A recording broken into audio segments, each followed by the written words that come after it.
नमस्कार, गांव के लोग चैनल में आप सभी दर्शकों का स्वागत है। मैं हूं अपर्णा। आमने सामने के आज के इस कार्यक्रम में हमारे साथ मौजूद हैं डॉक्टर गोपाल नाथ जी, जो बीएचयू के माइक्रोबायोलॉजी विभाग के अध्यक्ष हैं। साथ ही इन्होंने अपने क्षेत्र में विशेष काम किया है। कोरोना काल में इनकी जो उपलब्धियां हैं, इसके लिए उत्तर प्रदेश सरकार के द्वारा इन्हें सम्मानित भी किया गया है। माइक्रोबायोलॉजी क्या है, इस विषय पर हम बातचीत करेंगे। साथ ही जानेंगे कि जीवन में इसकी क्या उपयोगिता है। साथ ही इनकी संघर्ष की यात्रा यहाँ तक किस प्रकार हुई, इस विषय पर इनसे बातचीत की जाएगी। डॉक्टर साहब, कार्यक्रम में आपका स्वागत है। धन्यवाद। सबसे पहले जानना चाहूँगी कि आपका जन्म कहाँ हुआ, आपके परिवार के बारे में, आपका बचपन कैसे बीता और बचपन से लेकर यहाँ तक की यात्रा किस प्रकार हुई। मेरा जन्म जौनपुर कनवानी एक गांव है जो बनारस के बॉर्डर पे है, वहाँ पे हुआ। और हमने वहाँ पे कक्षा 10 तक की पढ़ाई की। और मेरे पिताजी ने ही हम लोगों को जो भी दिशा दिया, वो उसी के प्रोडक्ट हम लोग हैं। और मैं तो ये कहूँगा कि माँ पिता ने ही जो बनाया है वही आज हम हैं। और उन्होंने जो संस्कार दिए थे उस समय, और उसी का प्रतिफल है कि यहाँ बन पाएँ। और जो हम डॉक्टर बने, उसके पीछे भी एक अच्छी कहानी है।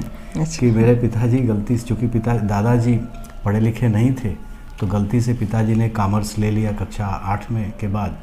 तो जब वो 9th में पहुँचे तो उन्होंने कहा मुझे डॉक्टर बनना है। टीचर ने कहा नहीं, डॉक्टर तो इस सब्जेक्ट से बन ही नहीं सकते। तो जब हम लोग पैदा नहीं हुए थे तभी उन्होंने तय कर लिया था कि मेरे जितने बच्चे पैदा होंगे सबको हम डॉक्टर बनाएंगे। ये उनकी इच्छा शक्ति थी कि हम 2 भाई हैं, दोनों को उन्होंने बनाया। और उन्हीं का देन है जो यहाँ पे हम बैठे आपके सामने रूबरू हैं। आप एक किसान परिवार से रहे, तो किसान परिवार में जो पढ़ाई लिखाई का माहौल पहले के समय था, वो उस दौरान पिताजी जो शिक्षा के क्षेत्र में सोचे, उस पर क्या कहना चाहेंगे। हमने अपनी स्कूलिंग शुरू की थी, जो हमें याद आता है 1966 के आसपास। और गांव के प्राइमरी स्कूल में जाते थे। और स्कूल से थोड़ा फोबिया भी था, लेकिन पिताजी पर्सनल केयर उस पर देते थे। उन्होंने टीचरों से जाके बात की कि ये लड़का मेरा थोड़ा सा अंतर्मुखी है, तो इस पे ज़रा ध्यान दीजिएगा। और उसके बाद जो पढ़ाई शुरू की, तो एक आदत डलवा दी थी शायद माँ पिताजी दोनों ने, कि नंबर 2 पे नहीं रहना है, जब रहना है नंबर 1 पे ही रहना है। तो कहते हैं कि कक्षा 1 से शुरू किया, अगर कभी बाई चांस नंबर 2 पे आ गए तो और जाके मेहनत करते थे। और कभी भी नंबर 2 रहने की मैंने ये जो मन में था कि नंबर 1 बने रहेंगे, शायद इसी ने यहाँ तक पहुँचा दिया। और वो भी भरा गया था माँ और पिता। मेरी माँ चाहती थी कि मेरा सब कुछ सबसे अच्छा रहे। अच्छा। और इस क्षेत्र में आपने जो जगह बनाई, उसके लिए आपको कितना संघर्ष और मेहनत करना पड़ा, ये भी ये तो मैं बता दूं कि जैसे गांव पे जो हम लोग पढ़ने जाते थे, तो अब नई पीढ़ी के लिए अविश्वसनीय होगा, लेकिन इतना बता दें कि कक्षा 10 तक हम लोगों के पैरों में चप्पल जूते नहीं हुआ करते थे। और पैंट भी फुल पैंट फर्स्ट टाइम हम क्वींस कॉलेज में जब नाम लिखाया गया तब हमने पहना। और जूते भी खरीदे गए थे यहीं कैंट रेलवे स्टेशन पे, जब मैं यहाँ गांव से पैदल चल के ट्रेन से पिताजी के साथ पहली बार एडमिशन लेने आया था। और जो क्वींस कॉलेज की पढ़ाई की, वहाँ पे ईश्वर की कृपा और माँ पिताजी के आशीर्वाद से ये कहेंगे कि बायोलॉजी ग्रुप के टॉपर थे हम। और उसमें भी जो था कि नहीं, अगर हम सारा कोर्स पढ़ लेंगे तो मेडिकल में सिलेक्शन हो जाएगा। तो मैंने कोचिंग भी नहीं की, ट्यूशन भी नहीं लिया, शायद वो मेरा अनाड़ीपन था। मगर ये था कि CPMT में तो हो ही जाना है, तो हुआ भी।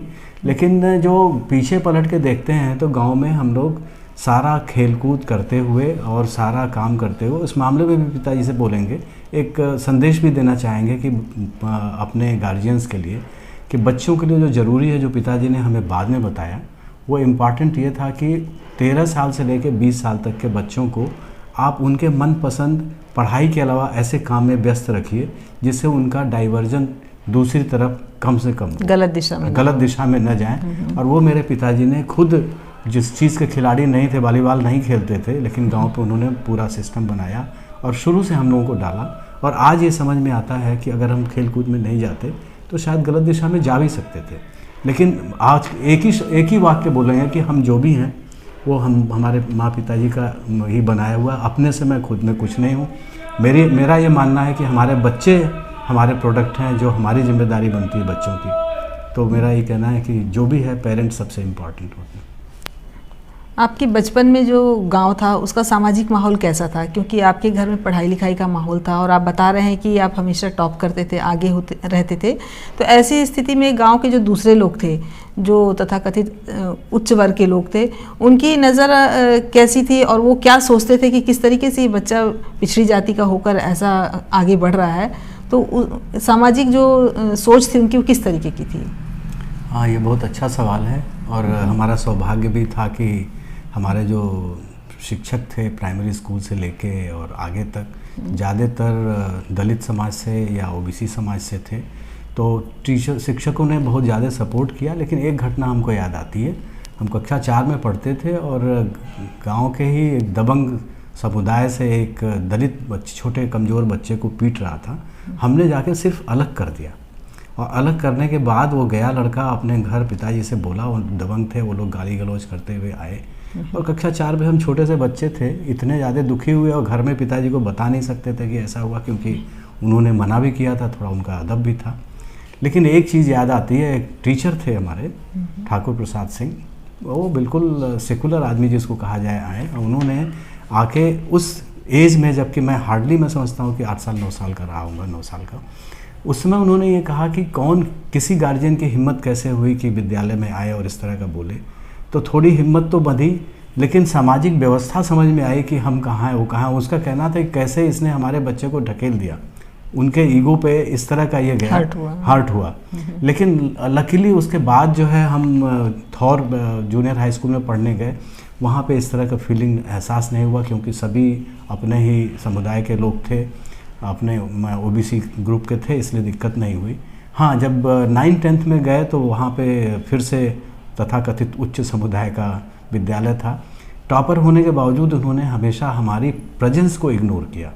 ये मानते नहीं थे, सिर्फ अपने ही बोलते थे कि ये हो रहा है। लेकिन जब यहाँ शहर में आए तो जो गांव का जो एक भाव था हम लोगों के अंदर, वो शायद हीन भावना ही कहेंगे कि कभी अपने को ये नहीं माना कि क्वींस कॉलेज में आके हम टॉप करेंगे। और रिजल्ट लेके मैं भाग गया। 3 दिन बाद किसी और दोस्त ने बताया कि तुम ही टॉप किए हुए हो। तब फिर मैं दोबारा जाके कार्यालय में जब देखा तो पता लगा कि बायोलॉजी ग्रुप का टॉपर मैं हूँ। तो एक हीन भावना वहाँ पे तो आती है, और शहरी जो रंग रूप है, जो यहाँ का स्मार्टनेस और वो था, वो हम लोगों के पास था नहीं। और उस खांचे में फिट नहीं फिट नहीं होते थे। दूसरी, जब क्वींस कॉलेज में आए थे, अंग्रेजी में हमेशा ही डिस्टिंक्शन होने के बावजूद कक्षा 8 में, कक्षा 10 में भी मुझे इस बात का डर था कि मैं खड़ी हिंदी कैसे बोलूँगा। तो ये मेरा 11th-12th तक का एक्सपीरियंस है। और फिर जब मेडिकल में सिलेक्शन हो गया तो मन में ये डर था कि अब इंग्लिश में मीडियम में पढ़ाई होगी, बहुत मुश्किल होगी। लेकिन वहाँ भी जाके हो गया इंग्लिश बोलना, और चूँकि केस प्रेजेंट करना होता है सबके सामने क्लास के, तो वो धीरे धीरे हिचक जाती रही। फिर लकीली MD करने में BHU वापस आया। तो यह हुआ कि BHU तो अपना गाँव है, इसको हम लोग कभी यूनिवर्सिटी और शहर नहीं मानते हैं। यहाँ तो भोजपुरी में काम चल जाता है कि अब किसी क्लर्क से बोलिए कि का गुरुजी काम हुई कि ना, तो तुरंत कर देगा, और अंग्रेजी बोलेंगे तो नहीं होगा। लेकिन आपको सही बताएं, सही अंग्रेजी मैंने BHU में आके सीखी। उसके पीछे भी एक कारण था, वो भी मज़ेदार स्टोरी है। जैसे ही आके ज्वाइन किया, 1.5 महीने बाद एक कॉन्फ्रेंस होनी थी नेशनल माइक्रोबायोलॉजी की, और उसमें मेरी ड्यूटी एयरपोर्ट पे गेस्ट को लाने की और मुगलसराय रेलवे स्टेशन पे लग गई। और ज़्यादातर सब अंग्रेजी बोलने वाले थे, तो अब उनसे अंग्रेजी तो आती ही थी। फिर जो मजबूरी में बोलना शुरू किया तो फ्लुएंसी बढ़ती चली गई। और उसके बाद कभी इंग्लैंड से, कभी अमेरिका से, कभी ऑस्ट्रेलिया से जो साइंटिस्ट आते थे, हमारे गुरुजी प्रोफेसर S.C. सान्याल के, उनको घुमाने की ड्यूटी हमारी लगती थी, सारनाथ की और बोटिंग की। तो वो जो अंग्रेजी उनका देखा, सीखा, बोलना शुरू किया, तो सारी हिचक ख़त्म हो गई। और जब मैं अमेरिका गया 2004 में as a scientist, visiting scientist, तो मुझे ये महसूस हुआ कि हमारी अंग्रेजी गांव से पढ़ने के बावजूद इतनी थी कि शायद ब्रिटिश इंग्लिश से नंबर 2 पे आती होगी या बराबर ही होंगे, क्योंकि वहाँ पे एक अमेरिकन लेडी हमसे बोली कि आपकी वोकैबुलरी तो बहुत स्ट्रांग है, जो मुझे पता नहीं था। तो ये मेरा एक्सपीरियंस रहा गांव से चल के अमेरिका तक पहुँचने का। अच्छा। आपने ग्रेजुएशन की पढ़ाई कहाँ से की? हमने इलाहाबाद मेडिकल कॉलेज से की थी। 79 में एडमिशन हुआ और 1984 में पास करके 85 में BHU में आ गया। तब से अब 30-31 साल होने जा रहे हैं, 35 साल हो गया मैं BHU में हूँ। अच्छा।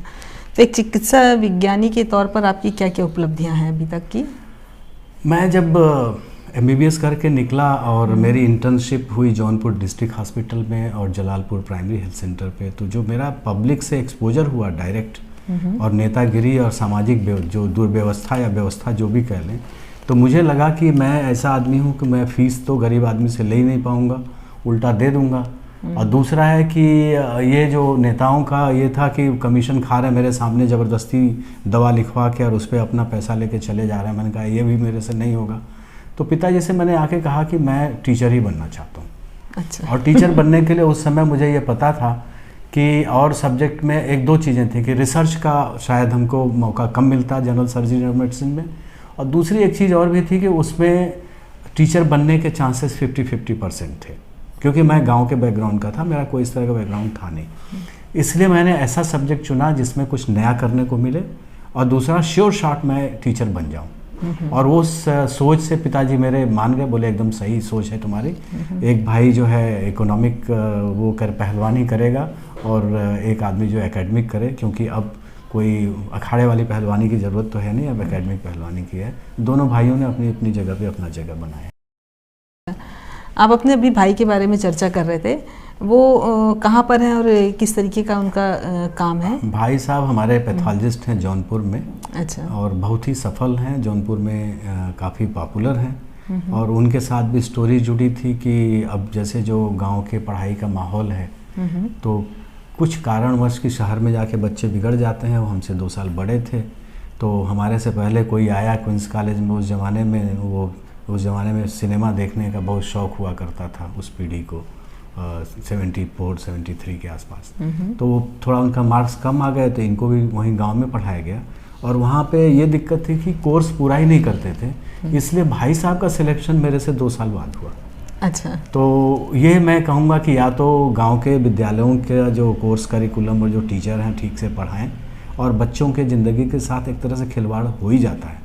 तो मैं ये कहूँगा कि वो मेरे से 4 साल पीछे चले गए, जबकि उनसे 2 साल बड़े थे। घर में इसकी क्या प्रतिक्रिया हुई जब इस तरीके का हुआ? पिताजी क्या बोले? प्रतिक्रिया तो यही थी कि घर में कहा जाए कि जब मेरा सिलेक्शन हो गया और भाई साहब का एक मार्क्स 3 नंबर से पीछे रह गया था, तो यही समझिए कि यही मान के चला गया कि जैसे घर में बहुत बड़ा शोक और बहुत बड़ा लॉस हो गया है। और मेरी सिलेक्शन का कोई खुशी नहीं थी किसी को, ना हम खुश थे, तो उनका हुआ नहीं, ना हम खुश थे, बड़े भी थे वो, और ना मेरी माँ ना पिताजी कोई खुश नहीं थे। अच्छा। तो एक चिकित्सा विज्ञानी के अलावा आपकी क्या क्या गतिविधियां, जैसे अभी आपने बताया कि हम उस तरीके से डॉक्टरी प्रोफेशन से नहीं जुड़े हैं कि लोगों से फीस लें या उतना कमाएं, तो आपका एक नज़रिया है कि समाज के लिए आपको कुछ करना है। बिल्कुल, बिल्कुल। तो आपने समाज के लिए क्या क्या काम किया अभी तक? दोनों चीज़ मैं बताऊँगा। एकेडमिक्स में जब मैं आया रिसर्च के लिए, तो उसमें यह था कि रिसर्च भी कुछ नया दे के जाएंगे, और समंदर के एक बूंद भी अगर हम ऐड करते हैं तो भी बड़ी चीज़ होगी, क्योंकि कुछ भी करना चाहिए जो मन को, और स्वांतः सुखाय जो भी किया हमने, रिसर्च भी स्वांतः सुखाय किया और सामाजिक वर्क भी स्वांतः सुखाय किया। और रिसर्च में अभी इंस्टीट्यूट ऑफ मेडिकल साइंसेज में जो कार्यरत लोग हैं उसमें सबसे ज़्यादा साइटेशन मेरा है। और मैंने बैक्टीरियोफेज थेरेपी पे जो एंटीबायोटिक का अल्टरनेटिव है, और पानी से वायरसेस को निकालते हैं बैक्टीरिया के, और जो आजकल का सबसे बड़ी प्रॉब्लम हो गई एंटीबायोटिक रेजिस्टेंस का, उसका एक अल्टरनेटिव पिछले 15-16 साल से सफलतापूर्वक काम किया और सफलतापूर्वक। दर्शकों को थोड़ा हमारे इसको सरल भाषा में बताइए जो आपने कहा अभी।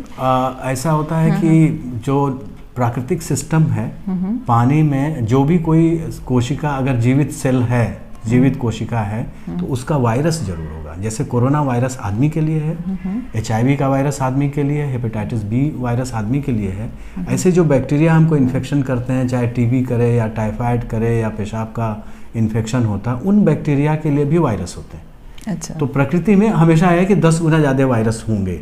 अगर बैक्टीरिया जितना उसका 10 गुना वायरस, चाहे समुद्र का पानी हो, चाहे मैंने खेती वाली ज़मीन हो, तो वो उनको हम उन वायरसेस को लेके उनकी संख्या बढ़ा के और उन बैक्टीरिया को किल करने का काम करते हैं, जैसे एंटीबायोटिक जो काम करती हैं। और दूसरा था कि मेजर काम हमने किया था टाइफाइड पे। टाइफाइड बुखार ठीक हो जाने के बावजूद भी कुछ लोगों को टाइफाइड का बैक्टीरिया बॉडी में रहता है, और इसको क्रॉनिक टाइफाइड कैरियर बोलते हैं। इसकी वजह से ये देखा गया कि कैंसर गॉल ब्लैडर का होता है। अच्छा। जो पित्त की थैली है उसका कैंसर होता है। तो उसके चक्कर में हमने बैक्टीरियोफेज वाला जो अभी आपको बता रहे हैं और वैक्सीन डेवलप की है, जिससे कि टाइफाइड को ख़त्म किया जा सके।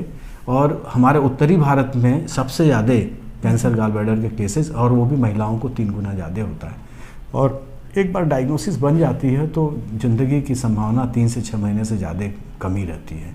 तो ये पूरे ज़िंदगी भर का जितना हमारा 30-35 साल का काम है हमने किया, एक बैक्टीरियोफेज थेरेपी और दूसरा कैंसर गॉल ब्लैडर और टाइफाइड का उससे संबंध। यानी आपने वैक्सीन टाइफाइड के लिए निकाला है, तो वो पहले लगता है या बाद में? वो नहीं, अभी मैंने प्रोसेस में हाँ प्रोसेस में है, करीब करीब आ चुका है, मगर उसकी और टेस्टिंग हो जाने के बाद वो आएगा। और सामाजिक जो पूछ रही हैं उस संदर्भ में मुझे ये कहना है कि मुझे शुरू से मन था कि हम खाली एकेडमिक्स नहीं, मेरी हॉबी है सामाजिक कार्य करना। तो लोगों से कम्युनिकेट करने के लिए मुझे ये समझ में आया कि बनारस हिंदू यूनिवर्सिटी में रहते हुए भी मैं कम्युनिकेट पत्रिका के माध्यम से कर सकता हूँ। तो मैंने एक मड़ई से खपरेल पत्रिका निकाली और उसका 19वां अंक आ गया, 20वें की तैयारी में है, और ये 2010 से हम लोगों ने शुरू किया था। और दूसरा मुझे जो लगता है कि जो नॉलेज है, नॉलेज का ट्रांसमिशन या उसको दूसरों को देना,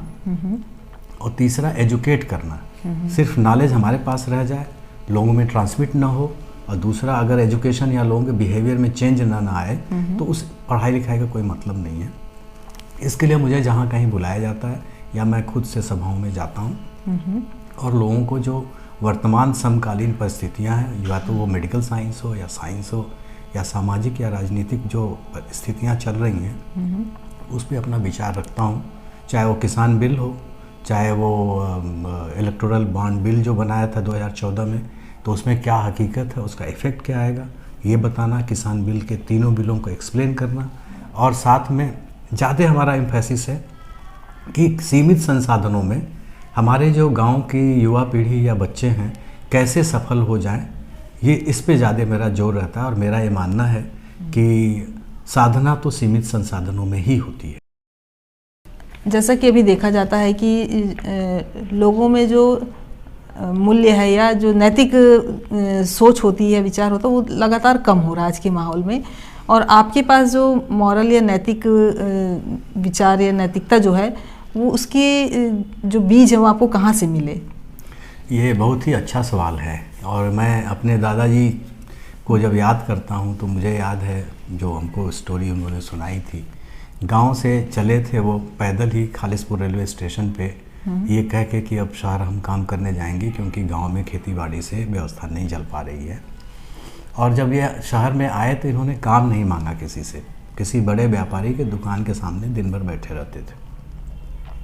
और जब भी कोई सामान रेलवे स्टेशन से आता था तो उस माल को दुकान में रखने के लिए वो बुलाता था, वो करते थे। ऐसे करते कराते कई साल बीत गए।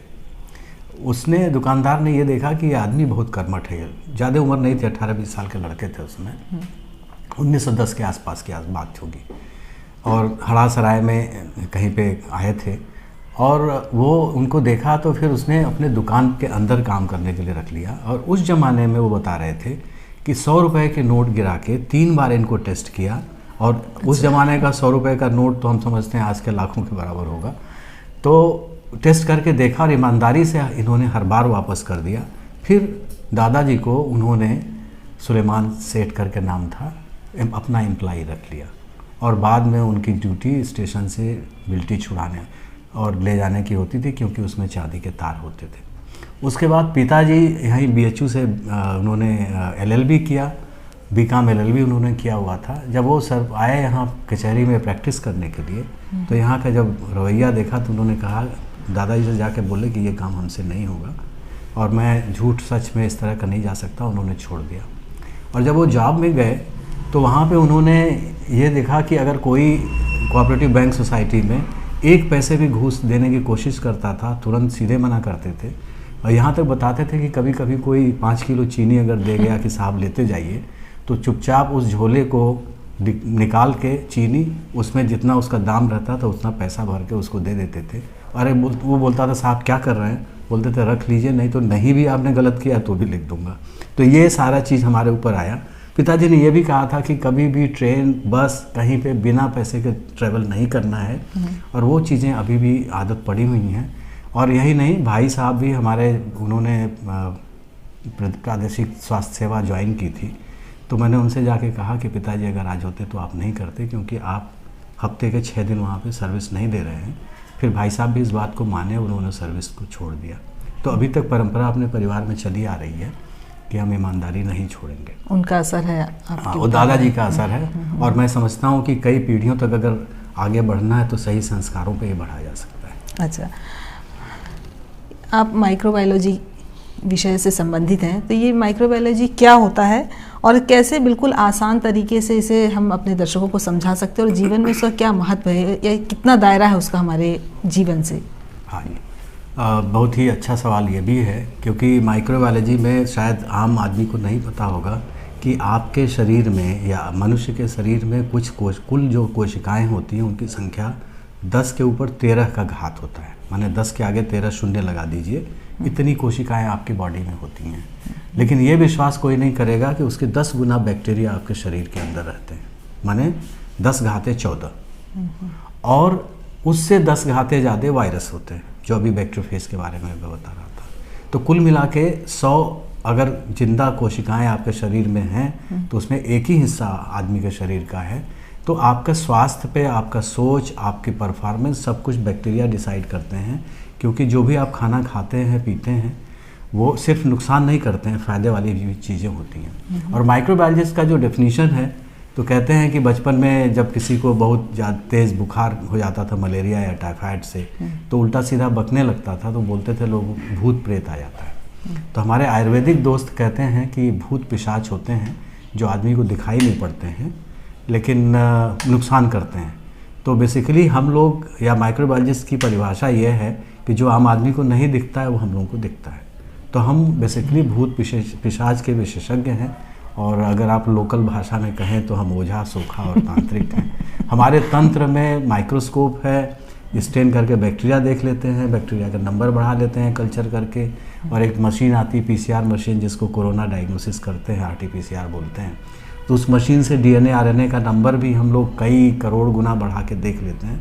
तो ये हमारे यंत्र हैं और हम लोग बेसिकली तांत्रिक हैं। और इसका जो फ़ायदा ये है कि विज्ञान के तांत्रिक। हाँ, आदमी के बीमारी जो होती है आमतौर पे, अगर आज भी देख लें, 80% आदमियों की बीमारी जो है वो संक्रमण वाली होती है। ये माइक्रोबायोलॉजी का ये इम्पोर्टेंस है कि 80% बीमारियों को आप ठीक कर सकते हैं। और आदमी के स्वास्थ्य सिस्टम में अगर आप देखें तो जो मेजर सक्सेस मिला हुआ है, जब देश आज़ाद हुआ था 1947 में, तो हमारी एवरेज लाइफ एक्सपेक्टेंसी जो थी वो सिर्फ 49 की थी। उसमें 10 साल वैक्सीन्स और एंटीबायोटिक्स ने जोड़ा, जो दोनों ही माइक्रोबायोलॉजी का प्रोडक्ट है, और 10 साल ठीक ठाक खाना मिलने की वजह से हुआ, जिसकी वजह से आज हम लोग 69 के आसपास चल रहे हैं। अच्छा। तो माइक्रोबायोलॉजी का या सूक्ष्म जीव विज्ञान विभाग का बहुत ही बड़ा रोल है। मनुष्य के सामने आज इतनी आपाधापी है जीवन में, तो मनुष्य के सामने किस प्रकार के खतरे हैं जिनकी पहचान माइक्रोबायोलॉजी से हो सकती है? मेरा तो ये मानना है कि माइक्रोबायोलॉजी, जैसा कि हमने बताया कि शरीर में कितने वायरस, कितने बैक्टीरिया, कितना ह्यूमन सेल हैं, हमारा अब तक का एक्सपीरियंस यही है कि आदमी का स्ट्रेस फ्री होना, टेंशन नहीं होना दिमाग में, और स्वास्थ्य की जितनी अच्छी चीज़ें हो सकती हैं, और अपने स्वास्थ्य पे ज़्यादा ध्यान देना, मेंटल, फिजिकल, सोशल और साइकोलॉजिकल, ये चारों एस्पेक्ट पे अगर आप ध्यान देते हैं तो जो संक्रमण की बीमारियां हैं वो कम हो जाएंगी। और दूसरा यह है कि जो जिस समय जैसे अभी महामारी आई थी कोरोना की, उसमें जो आपको बचाव के तरीके भी माइक्रोबायोलॉजिस्ट ही बताता है कि ये हवा की वजह से हो रहा है, सांस लेने से, तो आप इतनी दूरी रखिए। तो ये सारी चीज़ बचाव के तरीके भी बताते हैं, और जो समय समय पे इंस्ट्रक्शंस दिए जाएँ वो ज़रूर कर लेना चाहिए। और जो वैक्सीन्स अवेलेबल हैं, जो टेस्टेड हैं, टाइम टेस्टेड हैं, उनको लगवा भी लेना चाहिए। अच्छा, वायरस को लेकर बहुत सारे भ्रम हैं। ऐसा लोग सोचते हैं कि केवल वो शरीर को बीमार ही करता है। तो वायरस की दुनिया को कैसे समझना चाहिए, लोगों को आप बताएं। वायरस तो मैं मानूंगा कि वो हमारे कहते हैं कि पूर्वज हैं। अच्छा। और मनु और इसको पूर्वज तो नहीं मान सकते, लेकिन जीव मात्र जो कॉम्प्लिकेटेड, चाहे वो पानी में हो, चाहे हाथी हो, चाहे आदमी हो, चाहे डायनासोर हो, सबकी ओरिजिन वायरस और बैक्टीरिया से हुई है। और हमारी पूरी बॉडी वायरस और बैक्टीरिया के DNA के कहते हैं कि संकलन से ही हुआ है। तो इसलिए वो चूँकि हमारे पूर्वज हैं तो हमेशा हमें नुकसान नहीं पहुंचाते हैं। कभी कभी हमारी आदतें जब गड़बड़ होती हैं, हमारी शरीर में कभी कोई प्रॉब्लम आती है जहाँ पे इम्यूनिटी कम हो जाती है, तब वो बीमारी करते हैं, नहीं तो नहीं करते, प्रतिक्रिया देते हैं। हाँ, नॉर्मली वो कोशिश यही करते हैं कि आप वो भी जिंदा रहें और हम भी जिंदा रहें।